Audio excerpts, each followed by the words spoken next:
Hi hello once again welcome back to our channel c&svlog. ഇന്ന് നമ്മുടെ scratch പേപ്പറിലായിട്ട് ഒരു കിഡിലൻ ഡ്രോയിങ് ചെയ്തെടുക്കാം കേട്ടോ. അപ്പോൾ പ്രത്യേകിച്ച് യുണീക്ക് ആയിട്ടുള്ളൊരു പാറ്റേൺ ഒന്നുമല്ല, നമ്മുടെ സാധാരണ ചെയ്യുന്ന ഒരു സിമ്പിൾ ആയിട്ടുള്ള പാറ്റേൺ വെച്ചിട്ടാണ് ഈ ഒരു ഇലൂഷൻ ഡ്രോയിങ് ചെയ്യണത്. ആദ്യം നമ്മുടെ സ്ക്രാച്ച് പേപ്പറിൻ്റെ ഏകദേശം സെൻറ്റർ പോർഷനിലായിട്ട് ഇതാ ഒരു ഡോട്ട് ഇട്ട് കൊടുത്തിട്ടുണ്ട്. എന്നിട്ട് ഒരു ഫ്ലവറിൻ്റെ രീതിയിൽ വരച്ചെടുത്തേക്കാം കേട്ടോ. പിന്നെ ഇതുപോലെ ഒന്ന് വരച്ചെടുക്കുന്നുണ്ട്. അപ്പോൾ നിങ്ങൾക്ക് വീഡിയോയിൽ നോക്കുമ്പോൾ അത് കറക്റ്റായിട്ട് മനസ്സിലാവും. രണ്ട് പെറ്റൽസിൻ്റെ ഇടയിലായിട്ട് ഒരു കുഞ്ഞു ഗ്യാപ്പ് ഉണ്ടല്ലോ, അപ്പോൾ അവിടെ ആയിട്ട് ഇതാ ഈ ഒരു രീതിയിൽ വരച്ചെടുക്കാം കേട്ടോ. ഇനി അതിന് പുറത്തേക്കായിട്ട് അടുത്തൊരു ലെയർ പോലെ ഇതാ ഇങ്ങനെ ഒന്ന് വരച്ചെടുക്കുകയാണ്. എന്നിട്ട് നമ്മളെല്ലാം ഒരു ട്രയാങ്കിൾ ഷേപ്പിലേക്കായിട്ട് വരച്ചെടുക്കുകയാണ്. അപ്പോൾ ആദ്യം ആ ഒരു ഫ്ലവറിൻ്റെ രീതിയിൽ വരച്ചില്ലെങ്കിലും കുഴപ്പമില്ല കേട്ടോ. വേറൊരു പാറ്റേൺ വെച്ച് ചെയ്യാമെന്ന് വിചാരിച്ച് പിന്നീട് നമ്മൾ ഈ ഒരു ട്രയാങ്കിൾ ഷേപ്പിലേക്ക് ആക്കിയതാണ്. ഇനി ഇതിങ്ങനെ കണക്ട് ചെയ്ത് വരുന്ന രീതിയിൽ ആ ഒരു പേജ് കംപ്ലീറ്റ് ആയിട്ട് നമ്മൾ ട്രയാങ്കിൾ ഷേപ്പിൽ വരച്ചൊന്ന് ഫില്ല് ചെയ്തെടുക്കാം കേട്ടോ. ഈ ഒരു സ്ക്രാച്ച് പേപ്പറിൽ വരയ്ക്കുമ്പോൾ നമുക്കൊരു പ്രത്യേക എഫക്റ്റാണ് കിട്ടുക. നമ്മുടെ ഡ്രോയിങ്ങിന് ഒരു പ്രത്യേക ഭംഗിയൊക്കെ ഉണ്ടാവും കേട്ടോ. ഫൈനൽ ലുക്ക് നല്ല അടിപൊളിയായിട്ട് കിട്ടും. പിന്നെ സ്ക്രാച്ച് പേപ്പർ ഇല്ലാന്നുണ്ടെങ്കിൽ നമ്മുടെ വൈറ്റ് പേപ്പറിലും വരച്ചെടുക്കാം കേട്ടോ. പല കളറിലെ സ്കെച്ച് പെന്നൊക്കെ വെച്ചിട്ട് നല്ല അടിപൊളിയായിട്ട് നമുക്ക് ചെയ്തെടുക്കാൻ പറ്റും.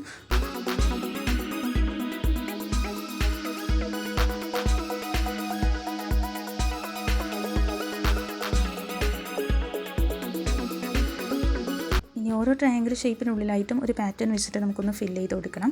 അപ്പോൾ അതാണ് ഞാൻ ആദ്യം പറഞ്ഞത്, നമ്മൾ യുണീക്കായിട്ടുള്ളൊരു പാറ്റേൺ യൂസ് ചെയ്യണില്ല. സാധാരണയായിട്ട് ചെയ്യുന്ന ആ ഒരു സിമ്പിളായിട്ടുള്ള ഇലൂഷൻ ഡ്രോയിങ്ങിൻ്റെ പാറ്റേൺ ഉണ്ടല്ലോ, അത് വെച്ചിട്ടാണ് ഫില്ല് ചെയ്ത് കൊടുക്കാൻ പോകുന്നത്. അപ്പോൾ ഈ ഒരു രീതിയിൽ സെമി സർക്കിളിൻ്റെ ഷേപ്പിൽ നമുക്കൊന്ന് കണക്ട് ചെയ്ത് വരച്ച് കൊടുക്കാം കേട്ടോ. അപ്പോൾ പാറ്റേണൊക്കെ സിമ്പിളാണ്, പക്ഷേ വരച്ചെടുക്കാനായിട്ട് അത്യാവശ്യം നല്ല സമയം എടുക്കും.